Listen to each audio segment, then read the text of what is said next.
First of all, I know it's been said a lot this morning, but it is indeed a pleasure and it's wonderful to be with you in person. Just want to acknowledge those of us that are virtually joining us via live stream. Blessings to you for those of you that are in that capacity.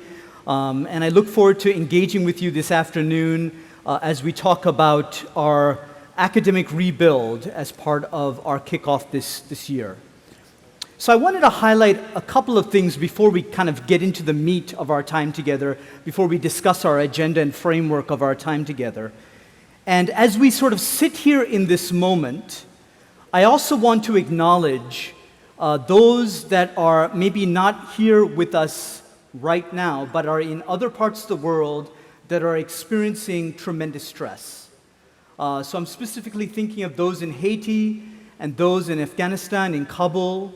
Let's just be mindful as we walk through these next couple of days of those that are part of the global community that are struggling in different ways than we're struggling in this time of pandemic. So I just wanted to acknowledge those individuals. And as I think about our time together, and as I think about a rebuilding process, I also think about those individuals that are coming from Afghanistan that are landing here in the United States that are having to rebuild their lives and are having to start from the very beginning. And some of us can understand this, that we are recent immigrants to this country. Actually, this month is the 50th year anniversary when my mom and dad came to the United States, and they ended up in downtown Detroit. They had never seen snow before, and they saw snow, so much so that my mother fell 3 or 4 times that first month because she didn't know how to deal with snow. But I think of, as many of us do, I think of that first generation that immigrated to this country, that had so much grit and resilience, that had to rediscover what that means to be successful in a new environment, in a system that was not built for them. And so that same resiliency, that same promise also exists, I would say, in our lives, but also more importantly, in the lives of our students. That they come to us with that family, that connection to their community, that history of resilience despite the various traumas they have faced this year. And so as we talk organizationally about a process of rebuilding, we acknowledge the fact that in society, here in Azusa, in California, and the globe, people are going through a process of rebuilding. So I don't want our conversations to be disconnected from our global reality. So I want to start off by sort of reminding us of our community here that's gathered here, thanking for members of our community here. And first of all, I want to acknowledge our staff. So if you are a staff member in a school or college, in the office of the Provost, will you please stand and be recognized by the faculty? All staff. Come on.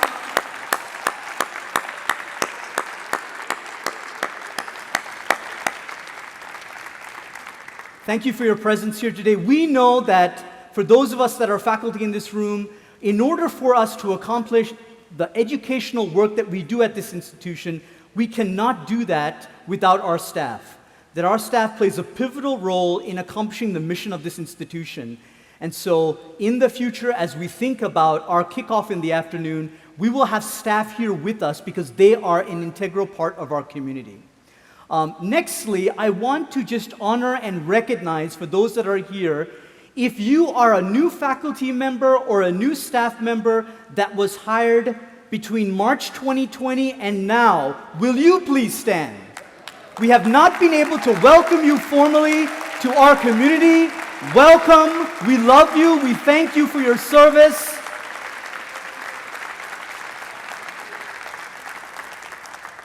And I know that there's been a lot of conversation and discussion about the past 3 years. And if you are a new faculty member and staff, please know we are also looking forward. We are looking at the future, and there's a bright future. And I want you to know that you are an integral part of that future. And because we've not been able to value you in a very specific way today, I want to acknowledge that time. I also want to acknowledge anybody that has participated in any of the working groups, whether they be provost-led or other division-led. Can you please stand? And can those individuals be recognized for their incredible work?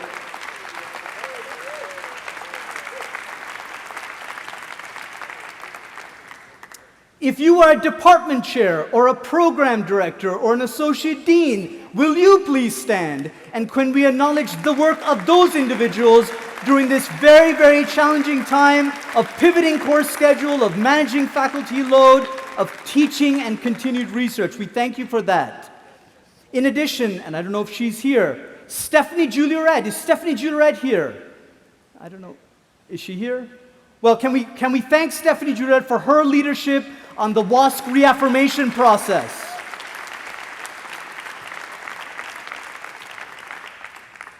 And then finally, if I can have my dean colleagues and my associate provost colleagues, can you please stand for the incredible partnership that I've experienced from you? So if you are a dean or an associate provost, can you please be recognized by your colleagues? Thank you so much for the incredible work that you're doing with us in academic affairs. Okay, so now that we're at the family potluck, maybe bad potato salad. And I hope you, by the way, enjoyed your gourmet box lunch. Not just a box lunch, but a gourmet box lunch. We hope you enjoyed that. So I want to bring to the stage, first of all, I'd love to bring Joshua Morris, who's our faculty moderator. And let me just say a couple things about Josh as he walks up. You know, one of the things that we've been doing in Renewal is recreating the relationship between the provost and the faculty moderator. That has been an integral part of the renewal process. And so Josh and I have been in constant communication with each other, sometimes at 11 o'clock at night, because both of us can't sleep because we're kind of thinking about the same kind of things, and we pick up the phone and we talk about those things. But I just want to just say that Josh has been a tremendous partner to me, to my office, as we've moved through this year or this year and a half of pandemic, as we've done some very, very important things related to the strategic plan. So I just wanted to welcome him to the stage, and Josh, over to you.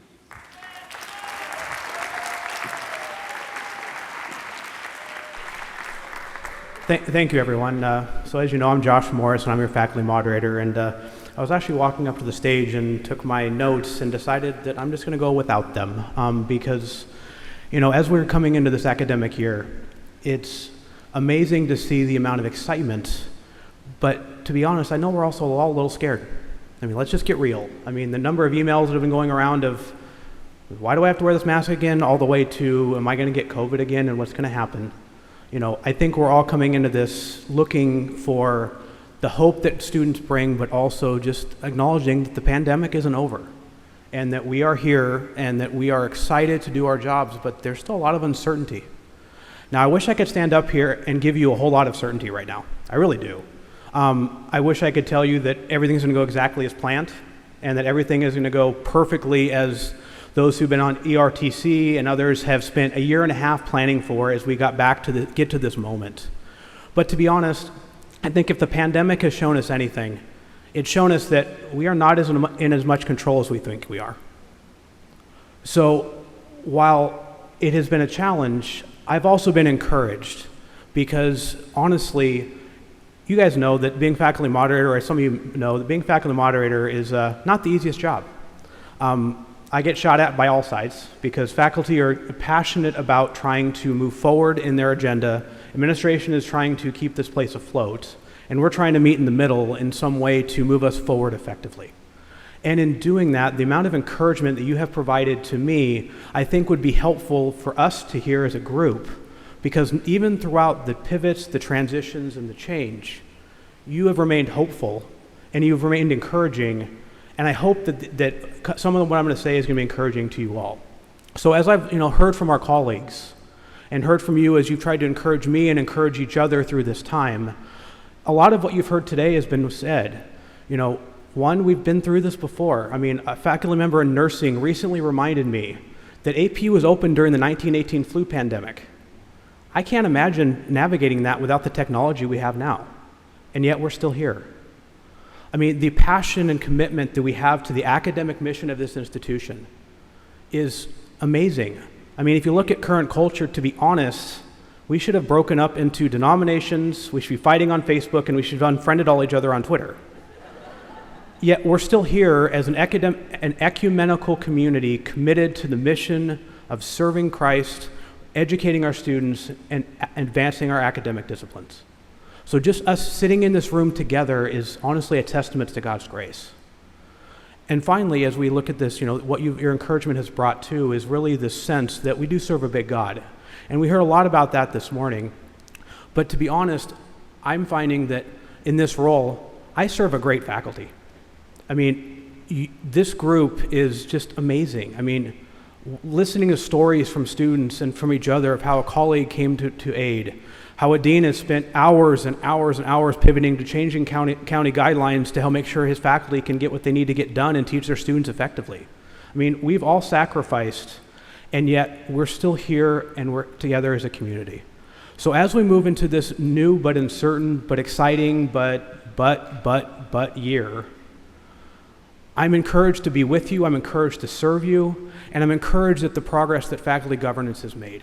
I mean, for those who've been around a long time, faculty governance 5 years ago looked very different than it looks now. So I'm excited for us to basically use our seat at the table to help move this institution forward so that we can be all that we want to be. So I look forward to seeing you all in person, and to those online, hope we can meet at some point, and I look forward to just an interesting year full of both challenge and opportunity. Thank you.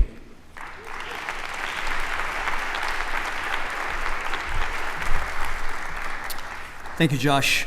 So to sort of emphasize that incredible work that you all have done, I'm going to have 3 individuals come and speak to us that kind of highlights some of the incredible work that happened during the pandemic and the continued work that's already happening during this pandemic. And so I'd love to introduce to you Professor Koi Paradar from the School of Nursing. Thank you so much for this introduction and the opportunity to share a few words about our vaccine program. First of all, I'd like to say that I'm not a nurse. My background and training is in public health, but I do have the opportunity and privilege to work with an amazing nursing faculty and the most amazing nursing students around. The students that just finished up the spring semester came off a very dark period, as all of us did. We were hosting drive-through vaccine clinics in November and December, testing symptomatic individuals for COVID, of which 34% were positive.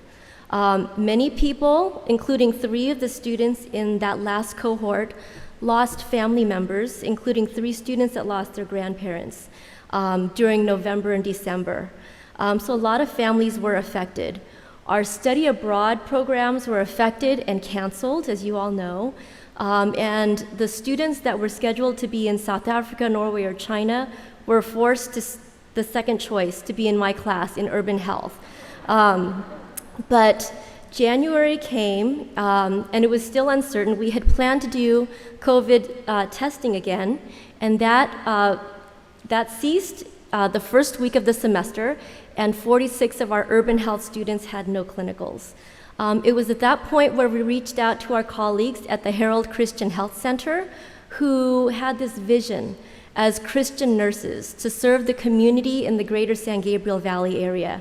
And we developed a partnership, or redeveloped a partnership that we had for many decades, and said, why don't we build a program to vaccinate people in our own backyard? So it was that point that we contacted the LA County Department of Public Health and started to ask for vaccines. We opened our clinic on January the 16th with only 200 doses per week. And Herald Christian Health Center had the vision to serve the most medically needy community members, including monolingual, people without internet access, and senior citizens who did not have transportation. We started first by vaccinating health workers, including 200 of our own APU School of Nursing faculty and students. So Herald Christian graciously shared 400 doses of their vaccines with our own people. We vaccinated pharmacists, dentists, lab technicians, even morticians who were picking up bodies of the deceased. We quickly then were able to ask for more doses from the county, and we were given about 900 doses a week. And we had to move out of our small little clinic and go into a large community center in Arcadia. Then we had to move to the Temple City Park and really try to make our services more accessible to the community. Then in February, Governor Newsom announced that he was going to reallocate vaccines and give them to Blue Cross and Kaiser and to run mega sites that can vaccinate 10,000 people per day. We actually had our students write letters and make phone calls and say, please don't take our vaccines because we're reaching the people that cannot possibly get to the Dodger stadiums and the Disneylands. We invited him to visit our clinic, and in early March, he came to our vaccine clinic and quickly saw the demographic population that we were serving. And then shortly after, allocated 4,000 doses per week to our clinic. We were pleased to say that we vaccinated people as young as 12 years old when the Pfizer vaccine was approved for pediatric use 12 and up, and as old as 108. It was such a privilege to be able to celebrate these individuals. Our clinics expanded to 5 clinics per week, 5 full clinical days, with our 46 urban health students and Amy Pazantian's 20 community health students. We were vaccinating 1,000 people per day, sometimes through a drive-through model where our students and I logged in 11 miles of walking, just to make sure that our community members were protected. All in all, when we ended the semester, we administered 27,000 doses, mostly in monolingual, medically underserved communities, and we turned a period of extreme darkness into a period of extreme light. We celebrated every dose into every deltoid. Doses into deltoids. And Jesus said, I am the light of the world. And in 2 Corinthians 4:6, let light shine out of darkness. And I have the privilege of working with the brightest and the best nursing students who were such an instrumental part in playing a role in the pandemic. As we move forward, we are preparing to relaunch our clinic in a couple of weeks when we get our students back, as we prepare to try to fight the Delta variant, which we know is now at about a 6 to 7 R0, which is how many people it can potentially infect per positive case. We were honored and privileged to be recognized by Congressmember Judy Chu as the, what did she call it, hometown heroes of the pandemic. And we were part of the team that was honored. And I just can't say enough how privileged and honored that I am to be able to be a part of APU and to teach a group of difference makers and to be, hopefully, do our small part in addressing this pandemic. So thank you again for the opportunity to speak, and God bless you all this academic year.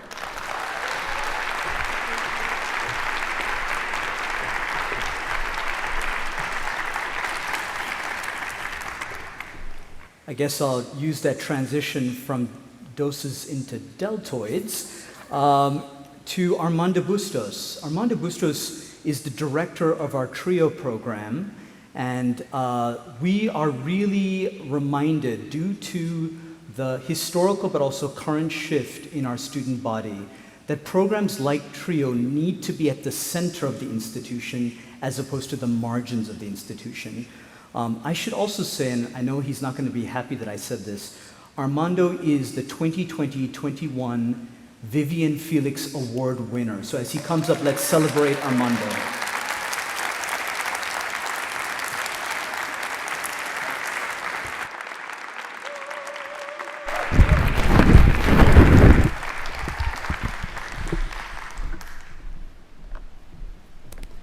Thank you, Dr. Fernando, for allowing me to speak a little bit about TRIO. Upward Bound and Student Support Services are federally funded grants designed to increase college access, retention, and college completion rates of first-generation and low-income students. TRIO currently serves 104 APU students and 60 students from Azusa High School.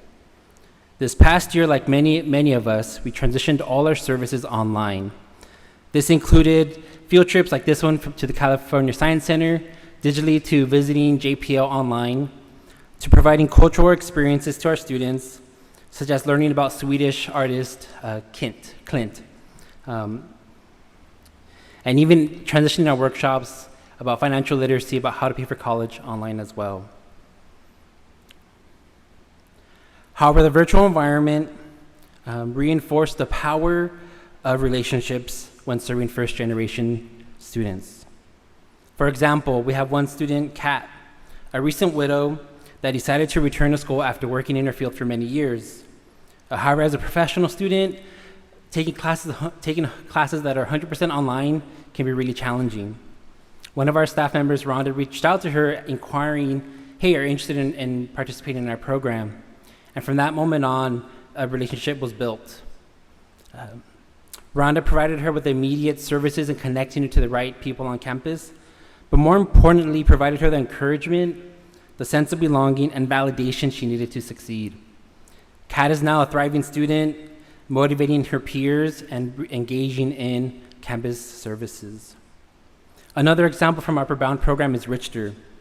Richter is a student from Azusa High School who joined the program because he wanted to go to college, but more importantly because he felt she was shy, felt socially isolated, and lacked a community that he could call his own. Over the course of time, Richter took advantage of our academic advising, our leadership development workshops, and even began volunteering as a peer mentor to our new students. This past year, when we were completely online, he took a huge leap of faith and was leading a lot of our virtual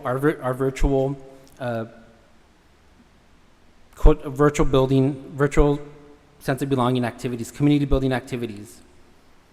Working alongside Katie, who's our outreach specialist, really practicing interviewing skills and writing his resume. I'm really happy to say that this year he'll be serving as a youth advisor for the LA County Public Health Department. Yes. And so during this past year, working with first-gen students has been really challenging. Like many other students, really disengaging in the online environment. But when it comes to TRIO, the power really lies in the relationships we build with our students. And how these relationships that we build with students might be one conversation, one phone call, one message, one conversation about how do you write a resume, or how do you pay for college, or how do you register for classes, or any question they may have. But these relationships lead to long-lasting impacts. And that's really where the power of TRIO kind of comes in. So thank you, and if you see me around, feel free to kind of stop by, and I'll happy to share more about what we do. Thank you.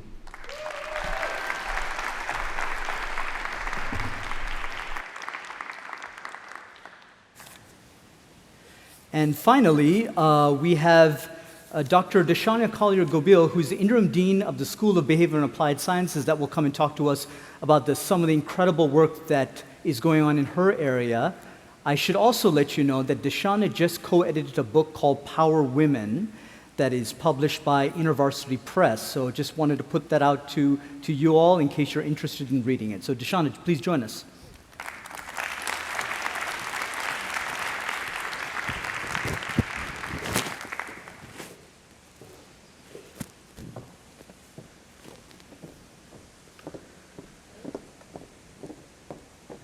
You and Bass will probably laugh because we had Lysol yesterday. Maybe that was a better way, the wipe. So in Bass, School of Behavioral and Applied Sciences, we have answered the call. We've stepped up to the plate. We have focused in.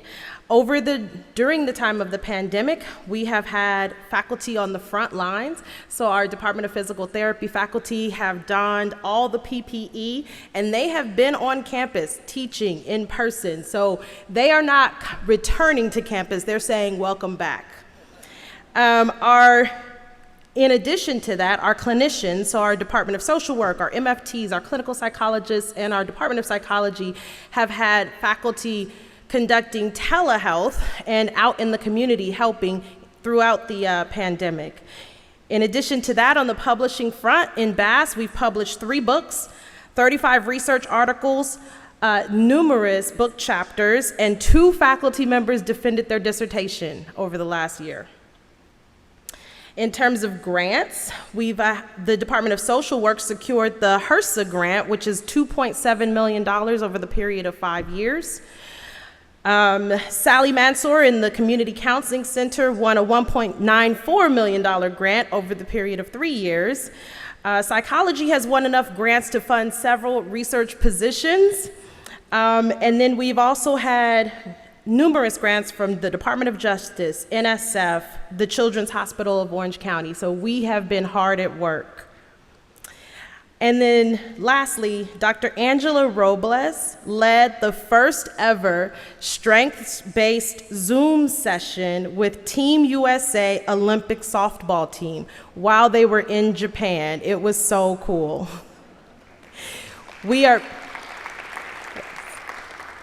We spent a beautiful day yesterday kicking off BASS, focusing on endings and beginnings, and we are ready to be resilient to all of the changes that may occur this year. Thank you.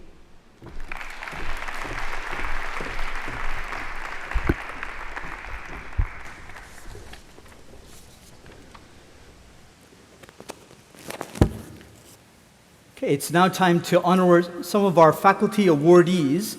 And I'm going to call their names, and if you wouldn't mind, please hold your applause till the end. So as you know, every year we have 7 faculty awards that we honor through the Office of the Provost. So starting off, I'd like to honor Dr. Paul Bowles from the School of Theology, the Chase Sawtelle Inspirational Faculty Award winner. Shout out to class of 2012. Courtney Davis from the Department of Communications, the Alice V. Watkins Imago Deo Ethos Award. If you're here, would you please stand? Dr. Stacy Kula, Rose Liegler Graduate Scholarly Achievement Award from the School of Education. Dr. Kevin Huang from the Department of Chemistry and Biology, the Undergraduate Scholarly Achievement Award. And then also we honored Dr. Rich Slimba, who is now a faculty emeriti, and he received the Teaching Excellence Award. From the School of Nursing, Lydia Garcia Uzri, who received the Community Engagement Faculty Award. And then Dr. David Morrison from the School of Education received the University Leadership Award. Can we just recognize our colleagues for their excellent work?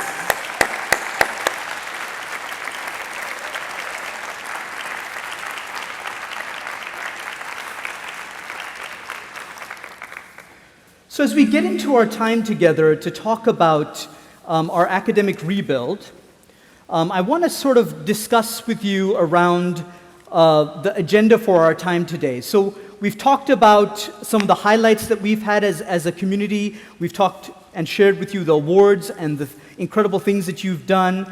Now we're going to talk a little bit about some of our goals that we have as a division as we move forward. There will be opportunities for you to individually and via group reflect on these kind of goals that we're looking at, and then talk about the next steps and next options by which you are going to participate with us in achieving these goals. So as we think about rebuilding, I know that many of us, as even Josh mentioned, are at different stages and at different spaces as we re-engage campus in a face-to-face capacity. And as you read through this slide, what I'd like for you to do is just to read through the slide and to focus on that last 2 questions. Where are you personally in this season of rebuilding? Where would you like to be? So let's just take a couple minutes, maybe 2 minutes, just to reflect individually in silence as we read through the slide and as we see where we might find ourselves in multiple sections of this slide. But where are you in that season of rebuilding, and where would you like to be? So let's take a moment to reflect.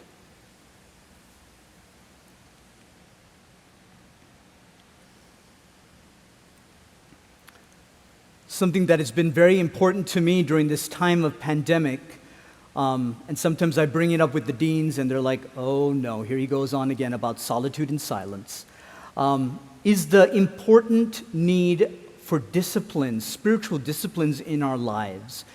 And one of the key disciplines that has been very important to me during this time of pandemic is indeed silence.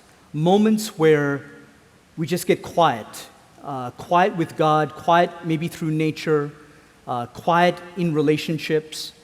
And so I'm going to encourage you as you re-enter and as we experience that re-entry process, and I realize that some of us have been on campus, but as we engage in that re-entry, that you look at this next academic year and that you maybe carve out spaces for reflection, spaces for solitude, and spaces for times of silence where you connect with Jesus in a different way than maybe the normal rhythms of your life.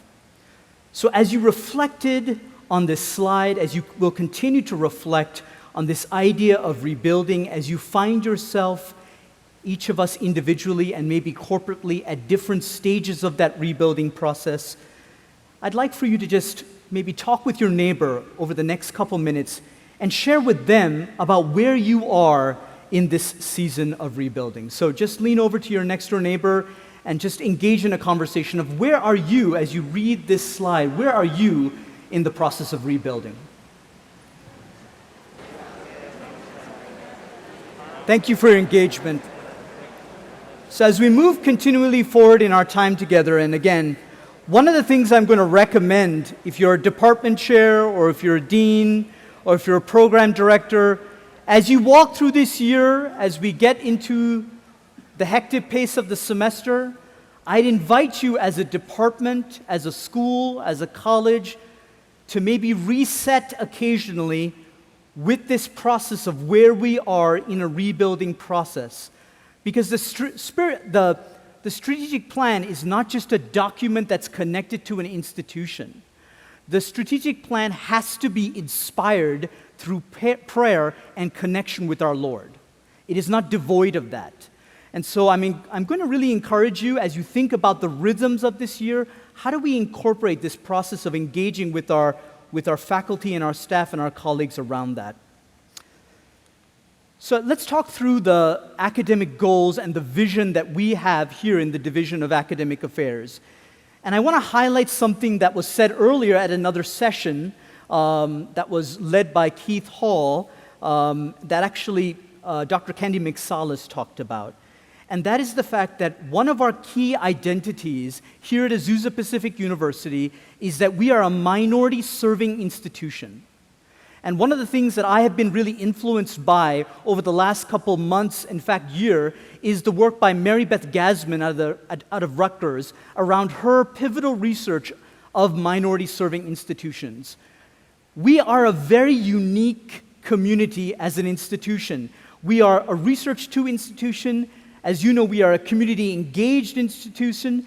And due to the nature of where we are and our student body, we are a minority-serving institution. So how do we pivot? How do we change the way we do things as educators, as scholars, as researchers, as administrators, as leaders, where we reorientate the life and work of what we do based on who our students are? It gets back to that notion of being a student-ready campus. A student-ready campus where the architecture of our institution is ready for that student, as opposed to the student have to accommodate somehow and change who they are to fit into that institution. That is one of the things that I am very passionate about, and I invite your participation and collaboration as we move forward. So we'll be talking about our commitment to justice, equity, diversity, and inclusion. Some would say the word Jedi. Not sure about that, but we'll go with that. We're going to talk about strengthening program development, and part of that conversation is the conversation that we're currently having around the college-school realignment. We are a Research 2 institution, and I realize in this last year we've lost a lot of that space and opportunity to engage in that research. How do we bring that back? How do we create robust pathways for you that are faculty in this room for collaborative interdisciplinary research that also impacts our local community? One of the challenges also at APU that we have not done a good job at celebrating, just like we haven't celebrated the fact that we're a minority-serving institution, is that we need to celebrate our academic depth, that we serve a different type of student body from 18 to 22-year-olds to people that are doing their doctoral work, people at the regional campuses. We serve veterans. We've served first-generation college students. We have such a rich strength in our student body that we need to really celebrate and learn how to better grow them as future leaders. And then in light of that differing student body, what are the pathways that we are creating for those students to be successful? One of the concerning things that all of us are aware of is that in the last couple years here at Azusa Pacific University, our retention rate has slipped every year. And friends, it is time to end talking about it, and it is time to do something about it, because our students are too important. So let's talk a little bit about our commitment to diversity, equity, and inclusion. And I want to say this is not optional. This is not something that we add on at the last minute. This is not something that is, I'll get to it. We do not have time. Now, I also want to say, as we talk about diversity, equity, justice, and inclusion, that we also know that there's one size does not fit all. How we think about these things from a curricular perspective will look differently in the performing arts than they do in engineering. So we want to allow for that creativity within your disciplines. But there needs to be a commitment as faculty and staff, given who our students are. And so with that, we need to take a look at our curriculum. How does our curriculum effectively speak to the lived experiences of our students? Or how is our curriculum actually engaging in new learning for our students? This doesn't necessarily mean that we throw away all our curriculum and start over. However, in some areas, we may need to do that. But it does mean that our students shouldn't be coming to us saying, I do not see myself in the pages of the books and articles that I read. And this is something that I'm extremely passionate about because, like some of us in this room, we know what it means to be that student in the classroom that cannot connect with the curriculum in their course because they do not see themselves represented. And as your provost, this is something that I'm very committed to. Working with our friends in the diversity equity area, with Keith Hall and his staff, collaborating with them as well in their strategic plan and their renewal initiatives, to come together to say, how do we collaborate better? How do we look at our curriculum so that we actually reflect who we are as a Christ-centered academic institution? And when we think about that justice, that equity, that diversity, that inclusion, one of the things that Josh mentioned is that we represent a wide variety of faith traditions. Let's think about how do we incorporate that, and how does that help our students grow and understand the beauty, the expression of the faith traditions that are represented here today. And then finally, we have to change the way that we hire, from a faculty perspective, from a staff perspective. And I know that many of you have expressed your concerns to me about the way that we hire, and that is something that I'm extremely passionate about.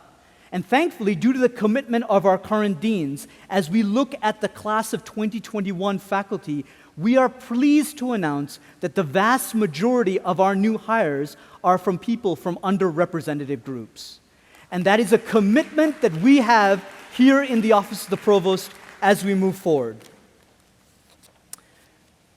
The next goal is going to be talking about what we've been doing this year around realignment, but also program development. One of the challenges that we've faced as we entered in the pandemic, but even before the pandemic, are clear systems and processes around how programs grow, how they're resourced, but also how they may be closed.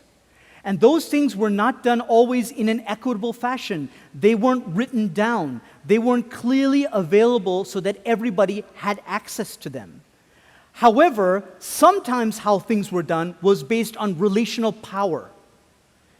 And while that may have worked for us, that cannot be our future. Obviously, we continue to be a relational institution. We continue to connect as a community. But our relationships shouldn't drive the process. It should be based on data. It should be based on what we're seeing from our students, from our alumni, and the marketplace. And so as we walk through the fall, we are creating, and I'll be talking about this a little later in the presentation, a very robust process of how we sustain, grow, and close programs according to our future. That's something that we have to tackle it. That's something we have to engage together. In addition to that, we have a history at this institution where we have not been proactive of academic fundraising. And one of the things that I engaged with future doctor actually, Corbin Hornbeek, early on in my time as provost, is a portfolio of strategy around advancement.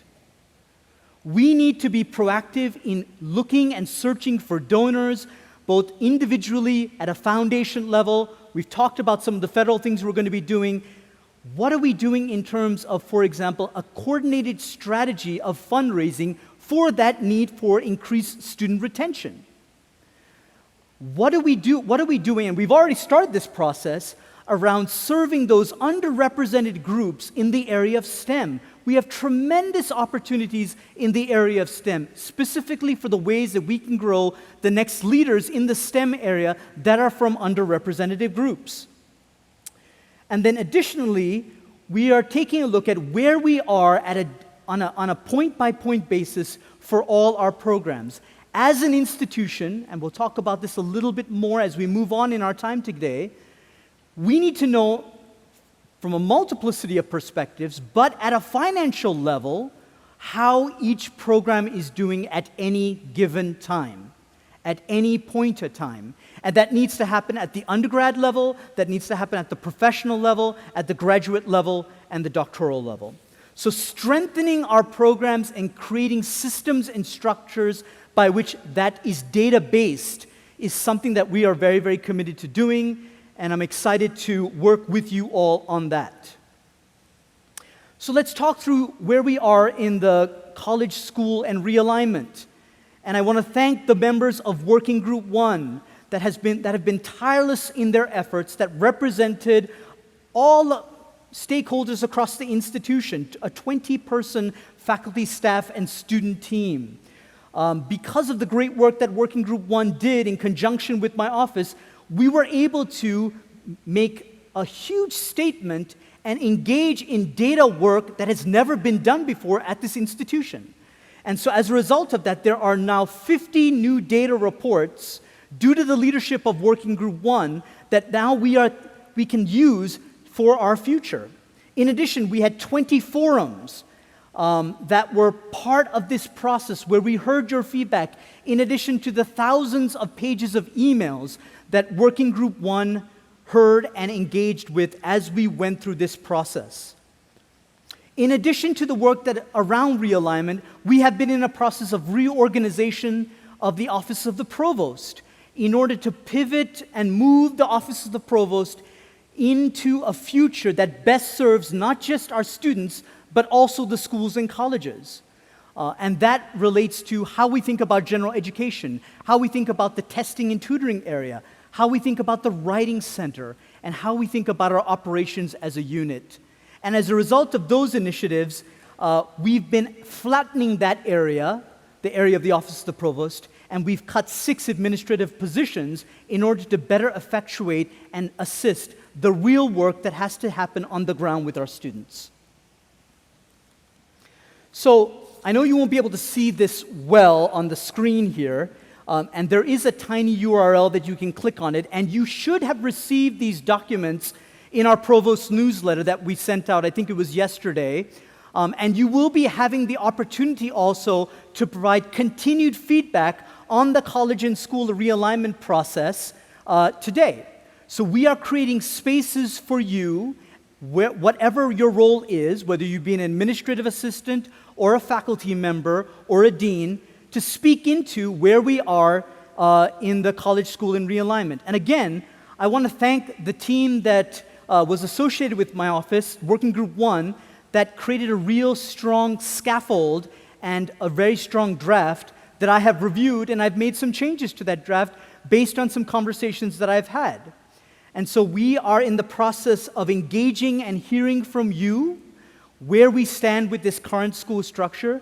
You'll see that there is a potential and an opportunity to create some new schools, new colleges through this. And I would say there's some exciting opportunities for new interdisciplinary research, as well as new opportunities for academic advancement. Because with the starting of these new schools and colleges, that gives us an opportunity to connect with advancement for the naming and the portfolioing of those schools and colleges as we connect with donors as we move forward. So you'll see that we have 8 schools and colleges, and then if you connect through the Provost newsletter or using that URL that is on the screen there, you'll see some of the changes that have occurred, not just in the schools and colleges, but also in the Office of the Provost. As I said earlier on in the presentation, right now we are working towards a program development infrastructure. And so we've been collaborating with enrollment management, the business office, as well as some of our dean colleagues around a real robust structure related to how do we get new programs from concept to market? What is our current portfolio? What are the changes that need to happen in that portfolio?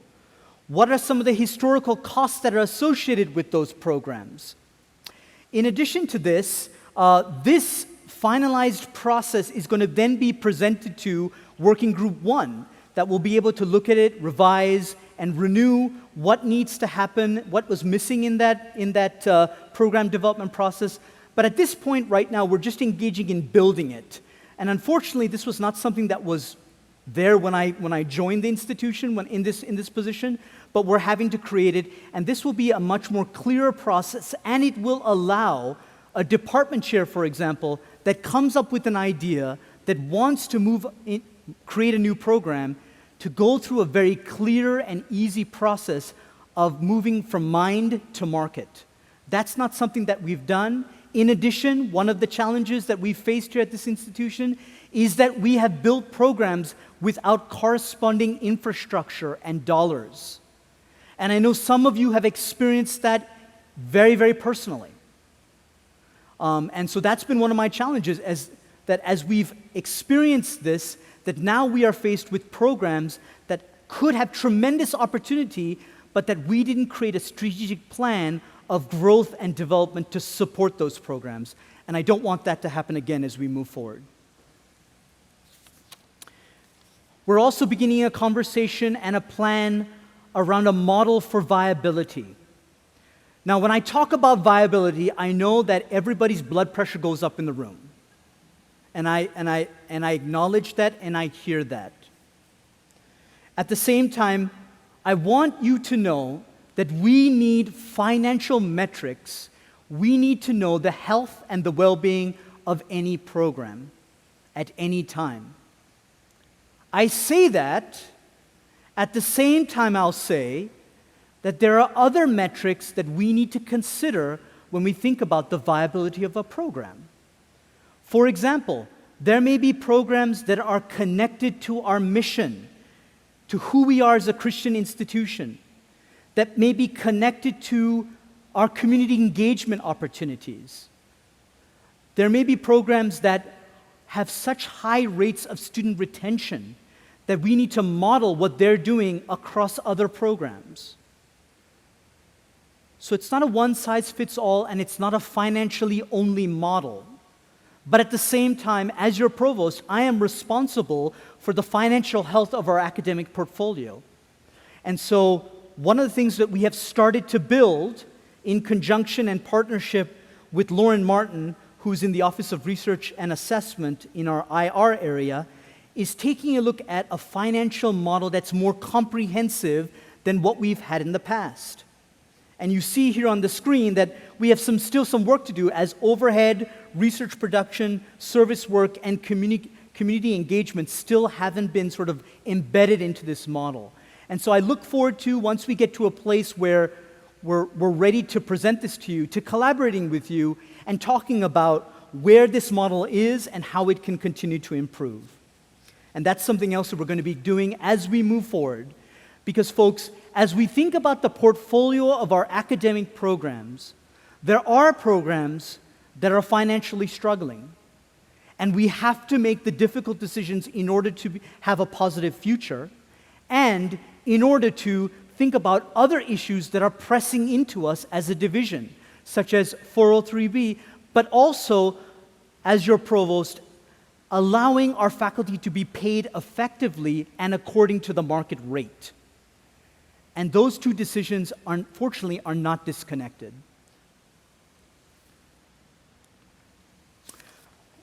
Research. Again, as we talked about program viability, we also have a long way to go in terms of research viability. We are a research to institution. And I realized that we fell into that. We didn't really strategically move into it, we fell into it. And so as we work in thinking about the future and the ways that the Office of Research and Grant connects and collaborates with our schools, as we think about our colleagues in advancement and how they're supporting our research agenda, or even through the funding of endowed chairs, as we look at that, we need to have pathways for faculty, for different kinds of faculty, some of whom are very accomplished scholars, and due to their nature of their own entrepreneurial spirit, have been productive. That shouldn't be the case. We should have organizational systems that support that. And I realize, for those of you that have been here a long time, we have moved significantly in this area. But I think we're ready to move again, and I think we need to move again in order for us to fully live into that research to identity. Finally, as we think about faculty evaluation, I want us to emphasize on the word faculty than evaluation. And so specifically around, for example, the area of faith integration, we need to think about how do we support the teaching, the development, and the research of faith integration, as opposed to us being maybe more focused on a paper. So as we think about an evaluative system, we will continue to have evaluative systems, but that our evaluative systems have been resourced where we're focusing more on the development of our faculty as opposed to just merely helping them through an evaluation process. And I'm really encouraged, but I'm also excited to partner with councils and committees about how do we do that. And I look forward to your partnership there. Finally, but goal number 4 is talking about our academic depth. And so, as you might have heard in Heather Petridis' presentation, we're going to be kicking off a strategic enrollment plan that's led by enrollment management. And I know many of us have concerns about the enrollment trends that have occurred, not just at the undergraduate level, but at the graduate level and the professional program level. Now, let me be clear. Faculty engagement in enrollment, especially at the undergraduate level, has missed the mark. Faculty engagement, when we talk about enrollment, is more than just calling people. It's engaging our prospective students about the richness, about the relationships that occur between faculty and staff, about the research opportunities, about the learning that occurs. And I know many of you in this room that are especially at the undergraduate level are yearning for that greater opportunity. And I think now is the time that our especially traditional undergrad faculty are much more significantly engaged in the enrollment process. While I think our graduate and professional faculty have been engaged in the enrollment process, there's still a significant room for growth there in terms of faculty engagement and awareness of where an applicant is in the process. In addition to that, one way that we can communicate our academic depth is with one of our key stakeholders that, due to a number of reasons, doesn't really understand fully to the extent that they should around our academic debt, and that's the Board of Trustees. And one of my greatest joys is that our new Academic Affairs Chair, Lynette Eilerson, really wants to engage the faculty at the board level. So one of the things you're going to be seeing in the future, but even in this semester, is that there's going to be targeted engagement between members of the faculty and the board. In fact, we're having an Academic Affairs Committee meeting in a couple of weeks, and I'm looking forward to highlighting some of our faculty that they will be able to present in front of that Academic Affairs Committee about their research agenda, but also some of the teaching strategies that they've done throughout the pandemic. And then finally, talking with our strategic communication and engagement team about the ways that we can better effectuate our story. I think many of us have been frustrated at times by the, if I may say, the Camp APU story that we have seen on our website, in our communication materials, that has lost the true spirit of who we are as an institution, which is academics. And so that's one of the things we're going to be working with and partnering with, and I'm looking forward to having conversations with you and your participation in that dialogue as to how we can better communicate your program, your department, but also the story of our students and our institution. Finally, we talk about open, sustainable pathways for our students. And one of the things that we are looking at, and I'm asking you to join me in this process, is how do we grow our seriousness around the scholarship of teaching and learning? That teaching and learning, and I know many of you believe in this, is more than just about your idea score. The ways that you engage your students that already you're doing, how do we continue to grow as scholars of the teaching and learning environment? And we have people on our faculty, many of you are right here in this section here, that are experts in helping us grow in our ability to teach, learn, to have a community of learners, a co-community of learners with our students, so that students grow and become their true selves in the classroom. As we look at that, we also have to take a look at our general education program. Now, that's not something that's going to happen this year, because in case you didn't know, we're in the middle of something called a WASC reaccreditation. So we're not going to be hitting that this year itself, but we need to engage in a conversation about ways that general education is connected to the lifeblood of our institution.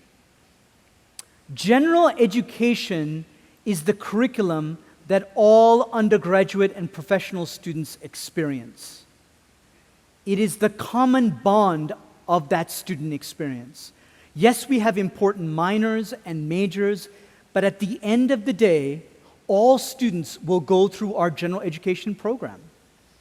And so I'm excited about our new Director of General Education, Dr. Chung, who joined us a couple weeks ago, and she's going to be facilitating and working with our General Education Council through Faculty Senate about things that we need to be doing around our traditional and professional undergrad students, specifically as it relates to general education requirements. And I realize that when we talk about general education, everybody has their own opinion about that.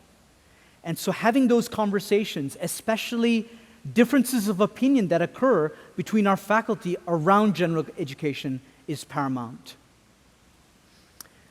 I talked earlier about student success. And whether you knew this or not, we right now have no predictive analytics around student success. This has been one of our major holes as an institution.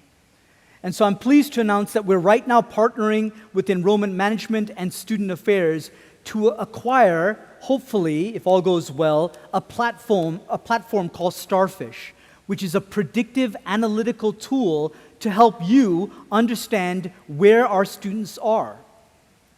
While I realize we have APU Cares, our APU Cares model, while helpful, at times is too late in the process. And we need to have a predictive, database-driven strategy around how do we help our students that are struggling, that are not able to make it because of a variety of issues. And with that, with this analytical tool, we also have to address that different types of students experience this institution differently. So many of you might know that our African American men and our Latino men experience this institution and are retained at a much lower rate than other students here on campus. We have to take a look at why that is and what we can do about it. And one of the ways to do that is to have that predictive analytical tool to help make those decisions that are more data-based as opposed to narrative-based. So as we spent some time together today, and as I've shared with you, these are the goals we're looking to achieve as we move into renewal over the next 1 to 2 to 3 to 4 years. And as I've said to many of you at our kickoff, one of the key reasons why I think these goals are possible for us is not because of me or anything that I can do. It's because of the people that are in this room. So there's a phrase in my language, and I mentioned this to the School of Education. There's a phrase in my language that speaks to kind of the heart of what I'm trying to say. There's not really a word in English, but I'll try to translate it, but it's called Samaja Sevaya. And Samaja Sevaya means repairers of the breach. And folks, as we engage in this time in this country where there's so much discord politically, socially, in the world, where people are experiencing a tearing of their life and their fabric of their communities because of loss of life through COVID, because of food insecurity, because of social anxiety, because of the mental health crisis. Being the fact that we are purveyors of the gospel, we as Christians step into that space as scholars and leaders. So you are a repairer of the breach as an administrative assistant. You are a repairer of the breach as a program director, as a department chair, as a dean, as associate provost, as a faculty member, as a faculty senator, as faculty moderator. This is the journey we are on. And I believe that in light of these goals, that APU is primed and ready. Yes, there will be difficulties. Yes, there will be differences. The journey is not a straight road. But as been said before, this is not in our hands. It is in God's hands. And we are stewards of that process. So as we think about the goals, as you individually think about the goals of rebuilding, the commitment to justice, equity, diversity, inclusion, strengthening our program development, establishing a robust research support, effectively communicating academic depth, and opening sustainable pathways for our differing students across all different types of careers. I again invite you to reflect individually. Where are you in this season of rebuilding? What excites you? Yes, what gives you pause? Where might you like to dig in? I know this is a very busy year for all of us. Where are some targeted ways that you can join us in this work? And as I heard from some of you, many of you have ideas. What ideas do you have? And I invite you to incorporate this feedback in the Provost newsletter that's going to be coming out after this meeting. Opportunities for you to respond to some of these questions. So again, let's take a moment, and I'm going to ask you to just reflect in some silence by yourself related to the questions that are on this screen on this slide. What excites you? What gives you pause? Where are you based on the presentation? Where might you dig in?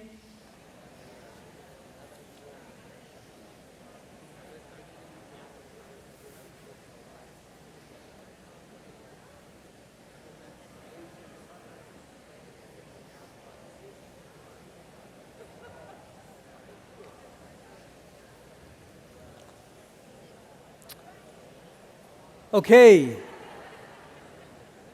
Look at that. It's 2:43. I'm letting you out early. That was weak, whoever did that, by the way. All right, so what's the next steps? What's the next steps? In the Provost newsletter, you'll be seeing our progress reports for all of the Provost-led working groups. And as we think about the working groups connected to the strategic plan, you may see some changes, you may see some combinations of working groups with other areas, specifically some of our conversations that we're having around student success. And some of the reasons for those changes is just due to the understandable workload that you are experiencing. And our office did not want to be tone deaf to that, and we hope that you understand that as we think about strategic ways of engagement with other areas.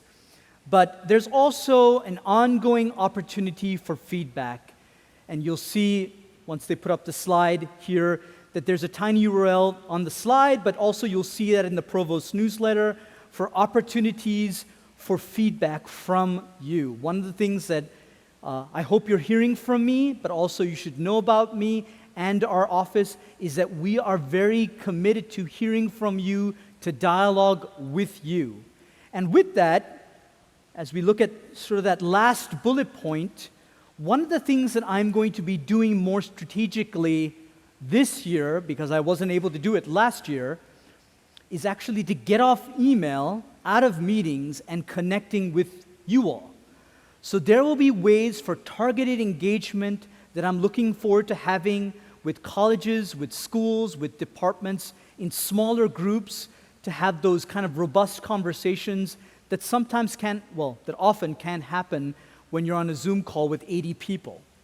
And so look forward to ways that we'll be connecting and collaborating with our deans around ways that we can have conversations around some of the things that we talked about today.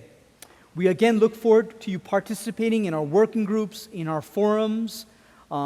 Many of those will continue to happen via Zoom as we continue to maintain and abide by some of the easier ways of connecting in light of the pandemic. And I know you will always share your opinion. My email inbox says so. But we're looking forward to hearing from you. We look forward to learning from you, to learn with you, your engagement, your expertise. And one of the things that I think has been a strength, even though we've had a difficult last year, the strength that has happened in light of the strategic plan is that we have heard from voices that we have not heard from in the past. Faculty that are perhaps maybe a little newer to the institution, but that have a different kind of perspective and bring an outside perspective about what this institution can be. And that freshness has been appreciated. So I want to thank everybody that has participated, no matter where you are and how long you've been here. So with that, I just want to thank you again. Thank you for the work you're doing. Thank you for, I know that right now is like, got to get those syllabi together for some of us, right? Thank you for your support of me. I've got to tell you, the numbers of notes, emails, I even got a cake. Not helpful, but thank you. My son said, yeah, keep doing what you're doing because we like that part of your job. But I have felt, even though I know that there's been times where we've had some tough conversations, nonetheless, I have felt the support of you as faculty members in the directions we've had to go. I've definitely felt the support of the staff. Again, want to thank the Office of the Provost staff that has been so tremendous in this time. And let me just close us out with a word of prayer, and then you will be released to get to whatever you need to get to. So let's pray.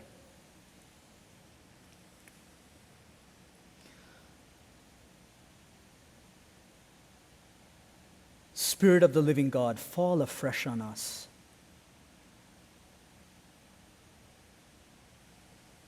Lord, we lean into you. We lean into your grace. We lean into your mercy. leaning to your love.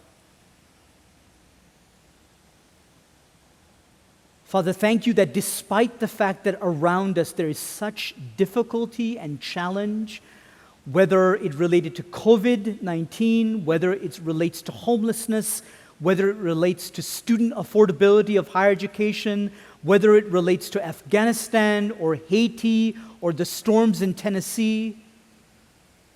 Father, in the midst of that, we know that you are the light of the world.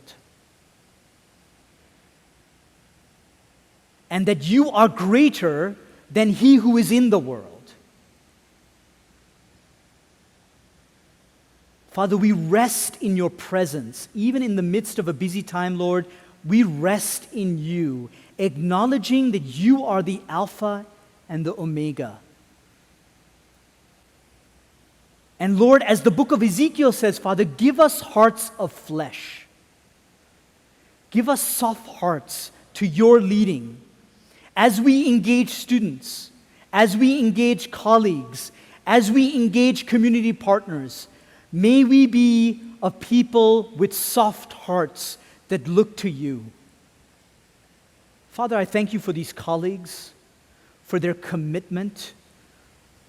I also pray for them as they continue to balance so much: family commitments, extracurricular activities, community engagements, church engagements, being leaders in their community. They hold so much, Father. And Lord, and sometimes we feel like, or we may be experiencing that our cup is overflowing. Again, we rest in your peace. Thank you for this day. Thank you for the opportunity to connect with each other. And Lord, may we decrease, and may you increase. In Jesus' name we pray. Amen. God bless you.